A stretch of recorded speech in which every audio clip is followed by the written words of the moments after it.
All right.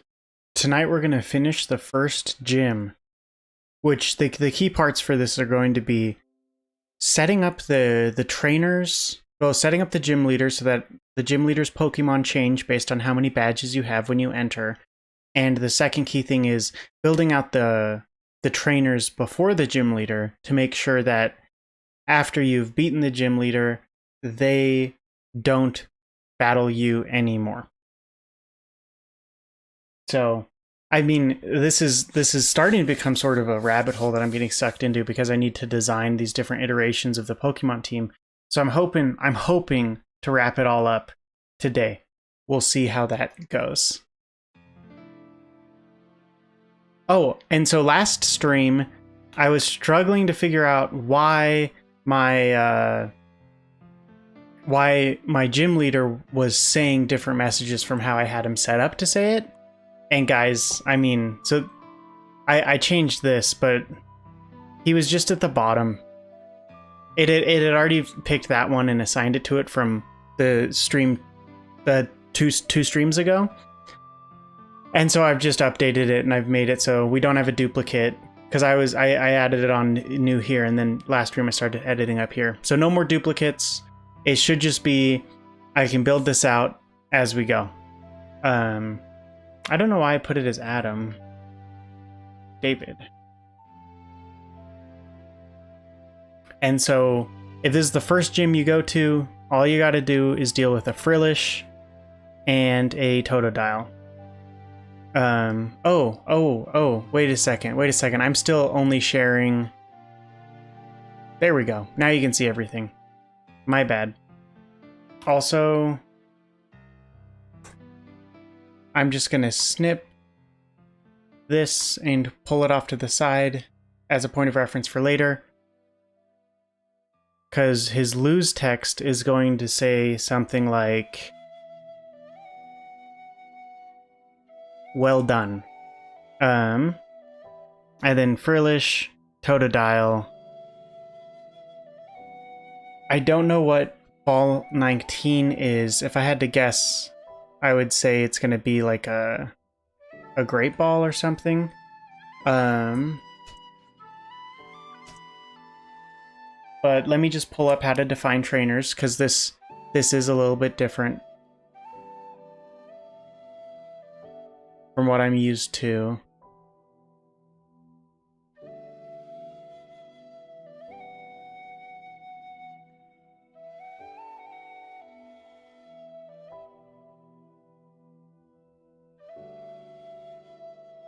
Wow, there's a lot of things I can add in here.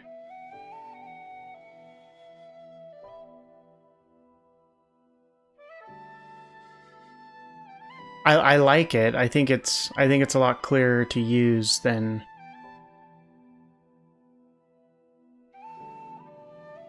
what it was before.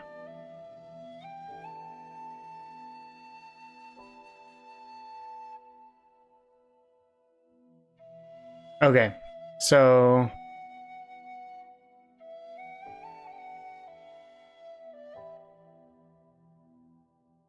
here we go. This is what I was looking for. So the Pokemon is the ID of the Pokemon species and the level number. Here's the ball tag. The type of Pokeball this Pokemon is kept in. These numbers are written in the ball types hash at the top of the script section. Ball handlers, Pokeball effects. Default is 0, which is a regular Pokeball. So if I had to guess, I'd say 19 is going to be... Oh geez, 19's a random one. I would like to say it's a great ball, but we'll see when we test it. We'll pay attention to what kind of ball Brock throws.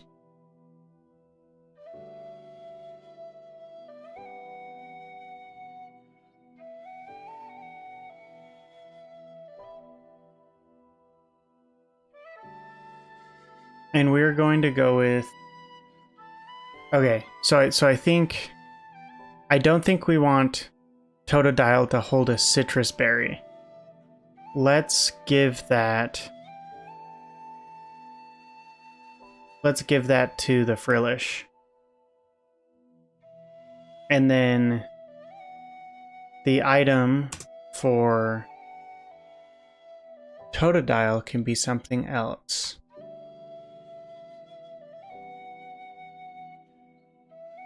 What is a good item for a water type?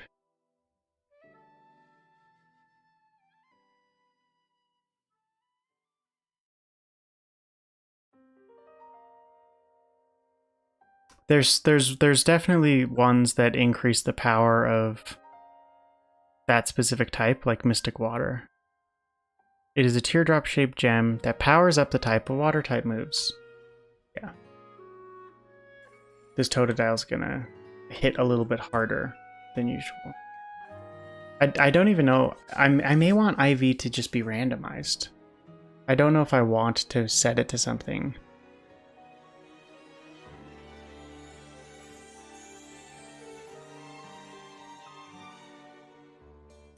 The default. Okay, so if I don't enter anything, the default is the Pokemon's level divided by 2 rounded down. So, oh, that's an interesting default, because that basically says the higher the Pokemon, the better its IVs are.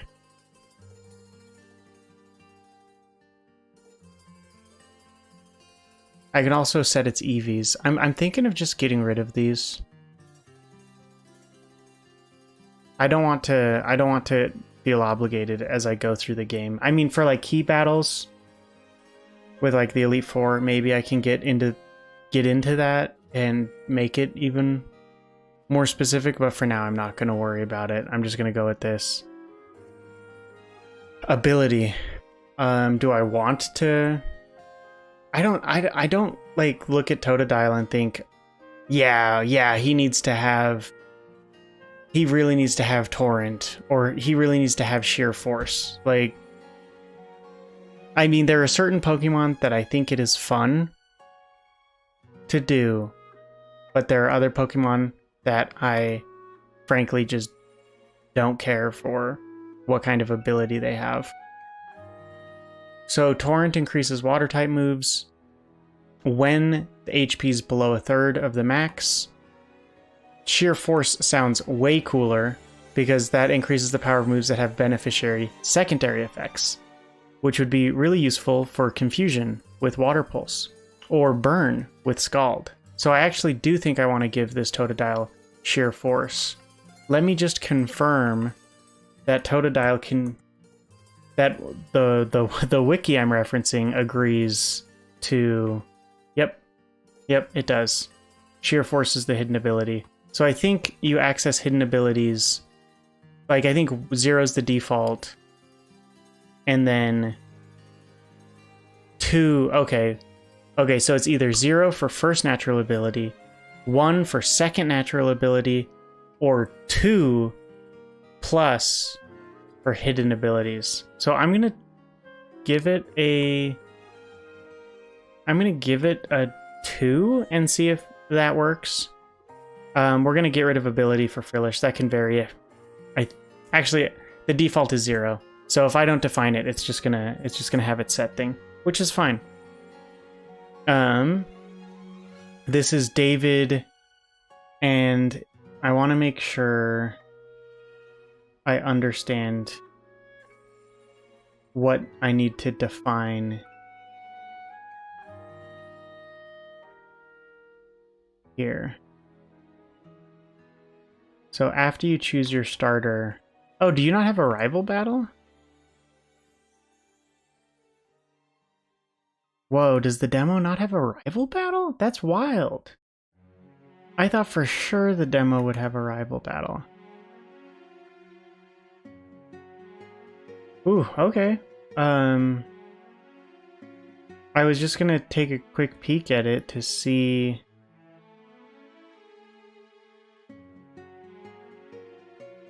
how different variant battles are held. I think I can still find it though, but I'll have to go to the Elite Four and hunt down the champion. There we go.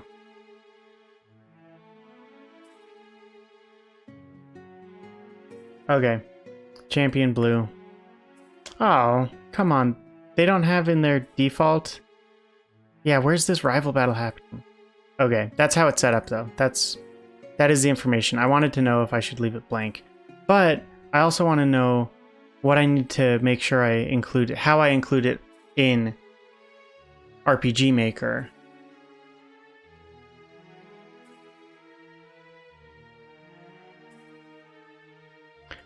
I think it's up here, but I'm not 100% sure.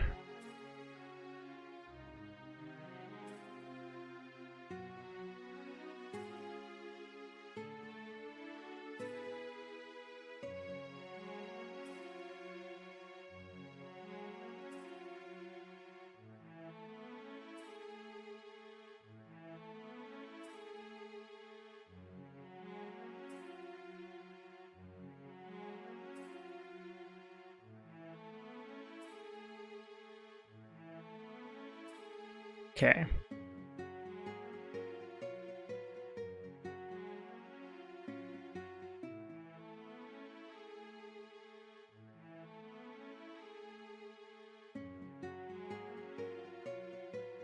Show me where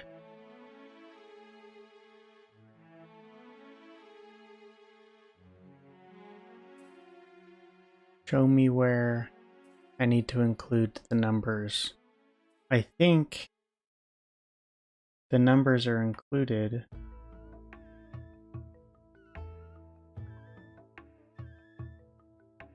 Here.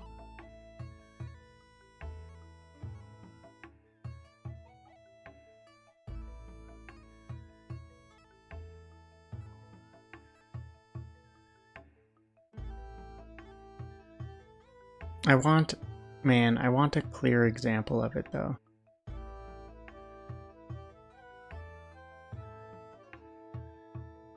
Okay, so when I'm in here, you have the trainer type, the trainer's name, a message that is shown at the end of the battle, which they moved to the trainer text file, and then optional variants for different versions of the trainer. I don't think I'm probably just missing it, but I don't think the wiki's been fully updated to version 19 of Pokemon Essentials.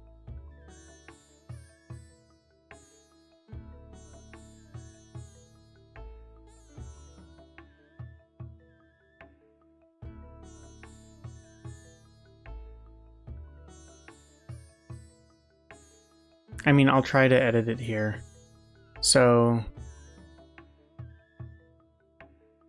you have your end speech, which we're going to skip. The end battle speech, which we're also going to skip. And then we're going to say this is version 0.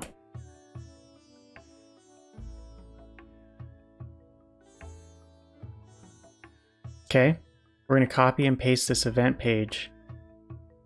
And we're going to make a switch change.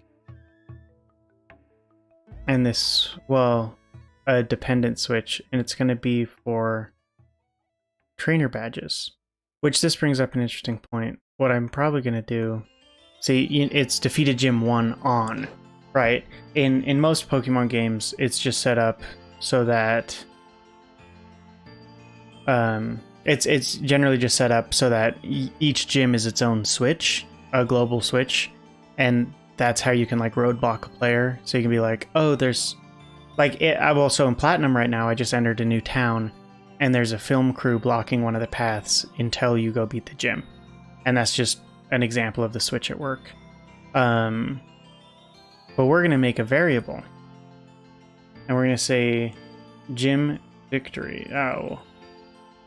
Gym victories. And we're just going to add 1. So it's going to set gym victories plus. We don't need to. I could do this. I think I will actually keep this. Because this means I can set specific events to specific gyms being completed, which is a fun idea. Where it's like, you can do the gyms in any order, but a specific event will become available after beating a specific gym. So I'll leave it on for now. But gym victories plus 1. And then the duplicate is going to have a variable, and that variable is going to say gym victories. Oh, it's 1 or above. It counts up. This concerns me because this will trigger even if you've won 2 gyms. There's a chance it does this event instead of one that has... Oh. No, I do have it set to variable. This means I'll have to count down instead of up, which is an interesting idea. That means that what we'll do here is we'll do subtract 1. So you'll default, your default will start with 8, and then after you beat a gym, it'll take 1 off. And then so then this is 7. Oh, did I copy the wrong?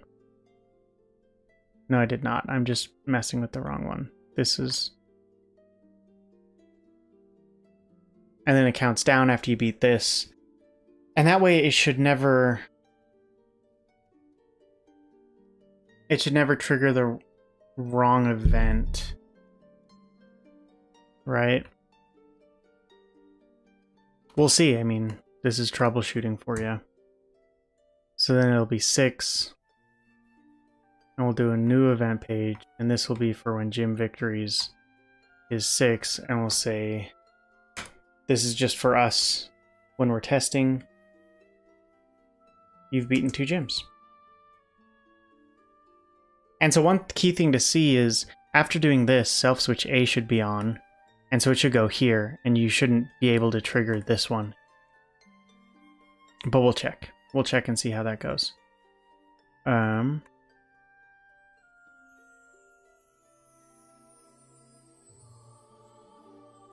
But for this one, we also need to set this to 1 to show that it's the first variant. We also need to pull up the text box now. We need to copy gym leader David. And we need to say, this is David number 1. And so David number 1 is going to have 4 Pokemon. And so we will add 2 more. And we'll up all the levels. But we will add... Okay, we'll add Sharpedo. Trying to remember the names for Sharpedo's pre-evolution. Okay. I'm not interested in defining gender for these 2 Pokemon, actually. And the second Pokemon will be... What do I have listed? This could actually be a Kingler, and then later on it becomes a Melodic.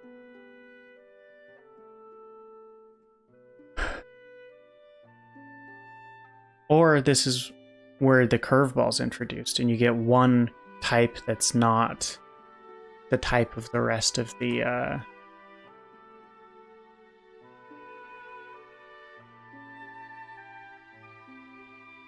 trainers. Which I like that idea. And I think it'd be fun to have it be a ground Pokemon. I think a Numel would be fun. Because then it's ground fire. So if you're coming into the water gym with a grass type, Numel has fire to hit you hard. And if you're coming in with an electric type, Numel has ground to hit you hard. And so I think Numel is an appropriate counter to be the oddball. Whoa, my fingers were definitely in different spots on the keyboard right there. Okay. So now we have Frillish, Carvinha, Numel. Honestly, don't know how to say Carvinha. And now we need to worry about leveling.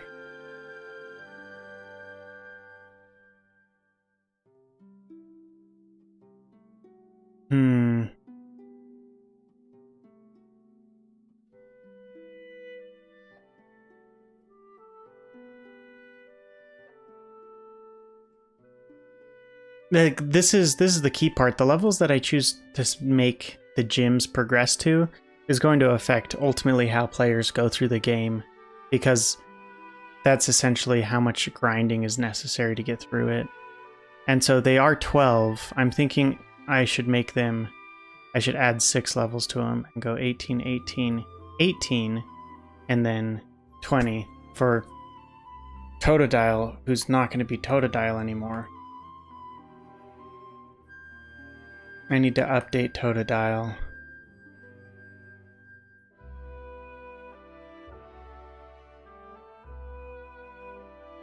And we need to update the movesets. If I don't define the movesets, it'll automatically fill in for them, which I think is what we're going to do with the middle Pokemon. We'll let it auto-populate and we'll see how it is. But we will continue to update our Frillish and our Totodile's movesets as they evolve. So now it learns Ice Fang at 21, which would be absolutely delightful to have a little early. Nah, we're doing it. Scratch is gone. We got Ice Fang instead. Scald is like the exclusive move for this trainer, so that'll be here forever. And then we got Bite and Water Pulse. Do we update Water Pulse? I don't think so. I think we just leave it.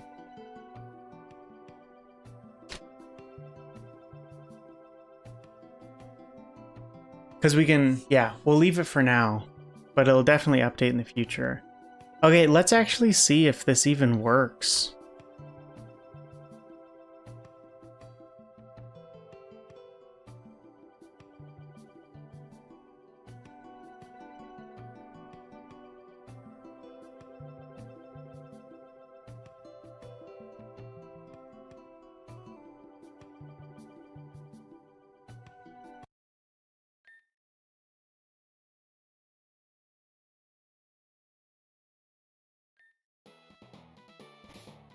All right, well, let's beat him up. Ah, yeah.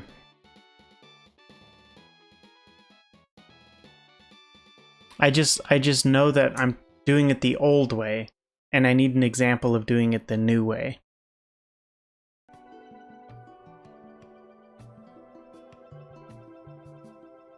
Am I crazy? Is the rival battle really not here? This is just an event that says you can't leave until you pick a starter Pokemon.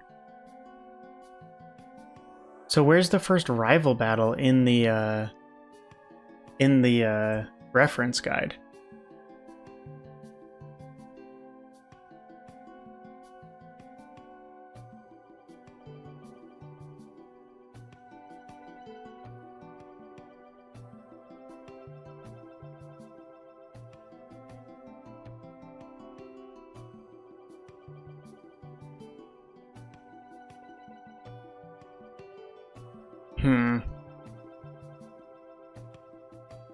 The wiki doesn't point me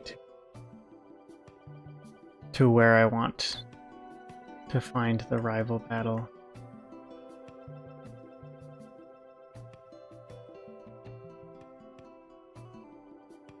Here we go. Okay, so intro for Rival 1.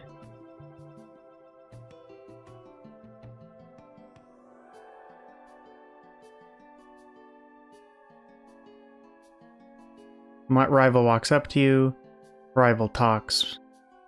Mad game. I'm your rival. Do you want to name me or leave me with my default name as defined in the trainers.txt? Let's go. Let's go down to the battle. Okay, and so here's your... Ah, see? Do you see how they changed it? It's now 0-0. And then the number. It's not blanks. When I first started in Pokemon Essentials, it would be blanks there to define them. So I'm really glad that the solution is not as convoluted as I thought it would be. Well, so actually, yeah, this one's 000, and it's this one that is 001.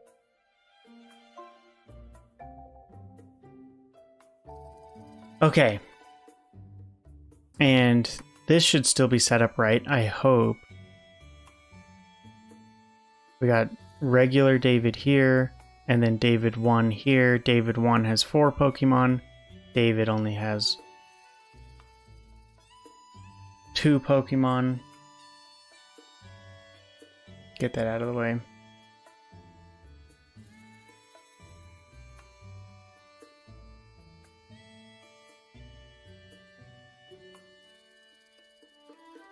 Honestly, first gym's gonna take the longest because once I figure this out, when we go to other gyms, once I get all the coding updated. Ooh, let me turn off my music. Once we get to the other gyms, it'll really just be copying these events and then changing the name, the sprite, and the Pokemon. So let's see. Let's see if this works. Perfect.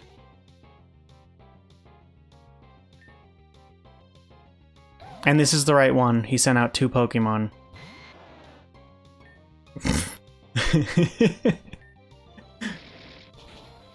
You hate to see it. David put up a pretty good fight, but my level 99 Venusaur. we'll let him try one move. We'll see what he got. Oh, scratch. Oh man. Okay. Well done. Talk to me. You've earned the Boulder badge. That's not the right badge, but that's okay. Here, have this TM. It's Scald. Yeah, we'll change your dialogue. Don't sweat it, dude. And then I often work in the caves. Okay. Okay, cool. Thank you. That's what I wanted. Let's do it again, and now let's change one variable. Let's change the variable for how many gym badges you've won before coming to David. So, I think it's field options, variables, whoop, gym victories, which we'll set to 7 because we're counting down. Shoot. Oh, that's a good catch. He just disappeared. I'm gonna, oh, I can't. I was gonna say, I'm gonna walk out and come back inside and reload the map, but what am I saying? I haven't put a door in yet. So David is still there. He's just invisible. So we're gonna go into field options. We're gonna refresh the map. And now let's talk to David. Oh. I guess you can't talk to David unless he has a sprite assigned to him. Well, this does this does show that it acknowledges different.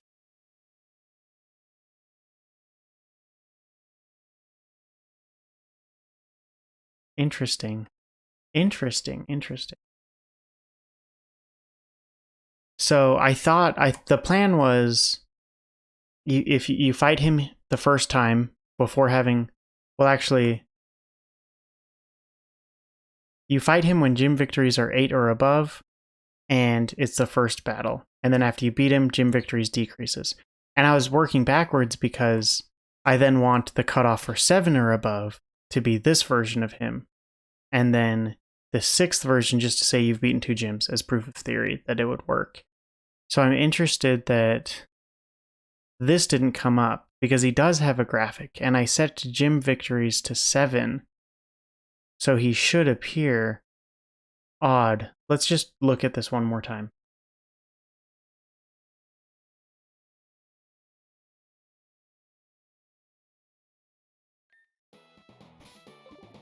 Oh, he's not even there. But I didn't save after.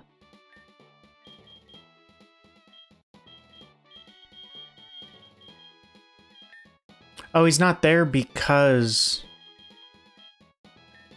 he only now I've made every one of his conditions dependent upon a set number of gym victories.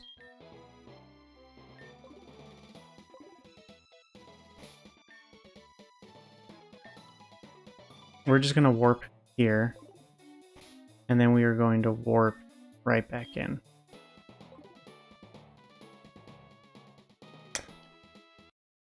Okay, so when I set gym victories to 7, he disappears.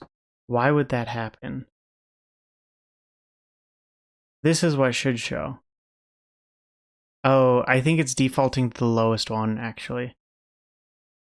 I think it's defaulting to this one. And we'll test it by turning him into a plant. So I don't have to count down. I think I can count up with my variables. And it'll always choose the lowest one. Oh, not what I want. It looks like it'll always choose the lowest one first. We'll confirm that by seeing if he turns into a plant. So he's not there, which is expected because I don't have the switch set yet. Oh, I don't want to be in switches. I want to be in variables.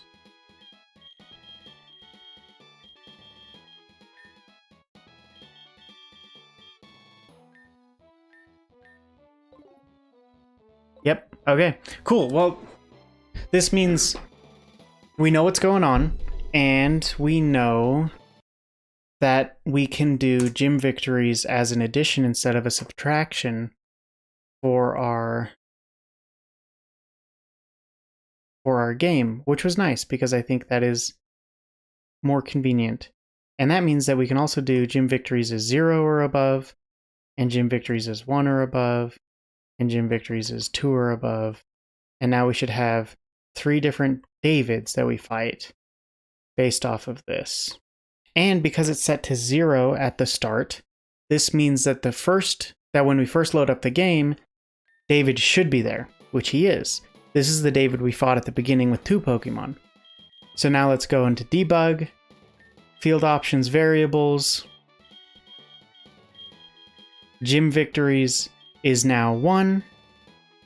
And we're going to refresh the map, exit out and talk to David and see if he has 4 Pokemon. We want the same dialogue in most cases. There you go, that's 4 Pokemon.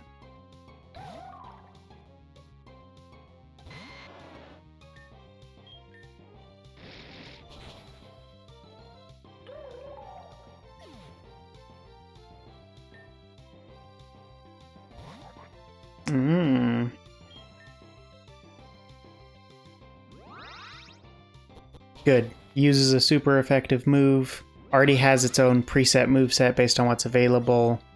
That's what I like to see. Also, version 19 Pokemon Essentials has better battle animations.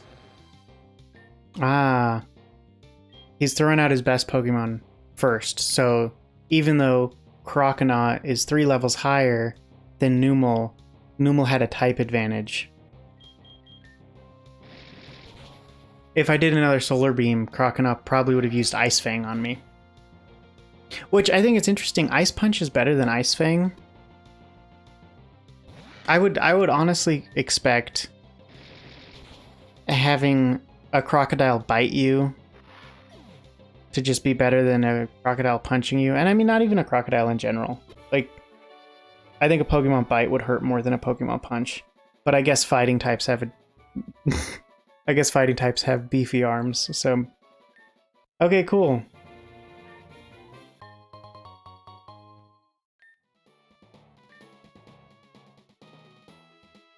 And now I'm interested to know if I refresh the map... Oh, he's not going to turn into the plant because Self-Switch A turned on. So he went to his, like, post-game dialogue. Awesome. This is so great. Now what we really need to do is hammer out his dialogue, make 7 copies of him, and then get into the fun stuff of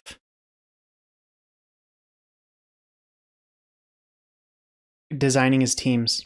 And these guys should all be set on, so normal battle. I love this dialogue. You're pretty hot, but not as hot as Brock. And this is the key. So it goes to tab 2 if you beat him. That's post battle dialogue. If you beat Brock as a whole, though, like if you get to Brock without fighting everyone, they'll go away. So conceptually, this is the grindiest part of the game design. It's going to be where every time I make a trainer, I need to make 8 versions of that trainer based on the gyms and change the Pokemon accordingly. So that by far is going to be the part that's how you create a game where you can go to any gym first. So it is the necessary sacrifice. But that's just, yeah, it's not going to be as fun or as exciting as other things. So I'm glad we got that working. I'm going to do something.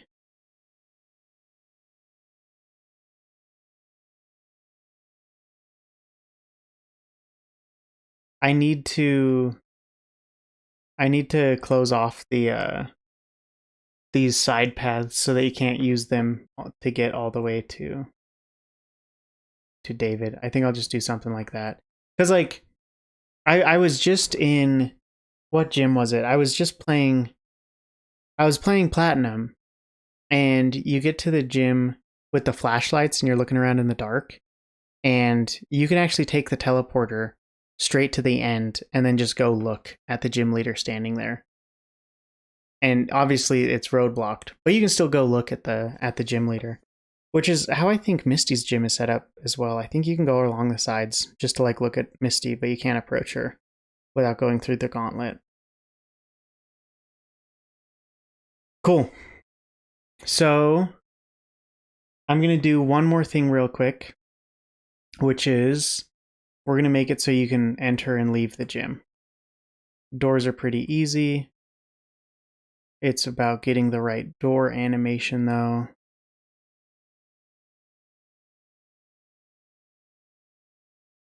I don't think that's it. I think there's another one that I can use. Yeah. I think it's that one. Okay. That one. Just drop that on and then go here and say, oh, don't want to rename it. Gym 1. I will rename it just because I clicked there. And then we just say, where should you teleport to? And we say front of the gym. And your direction should be up. And then this is when the player's transported on top of this event. It auto runs and it makes the player walk down. But it like, I mean, this is funny. It literally goes through the animation where it's like, wait 2 frames, next slide, wait 2 frames, next slide. I'm sure that's just how they can make doors work in Pokemon Essentials. Well, in RPG Maker for Pokemon Essentials. And then if your player touches this, we teleport you right there. And you should retain your direction because you touched it walking down. Okay. Well, the bad news is I didn't finish the gym tonight. The good news is I got through the majority of, we're just going to walk on water. I got through the majority of the actual like troubleshooting, which is really nice. Really, really nice to see. Yeah. I shouldn't be this excited about walking through a door. It's one of the easiest things to do in Pokemon Essentials. Cool. That's awesome. So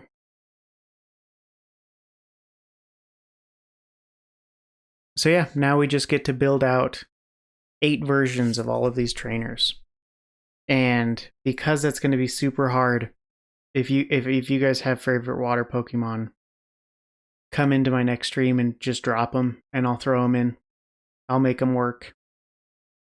And if you want to be a gym leader, come into my next stream and just say, I want to be this type's gym leader, and I'll see what I can do.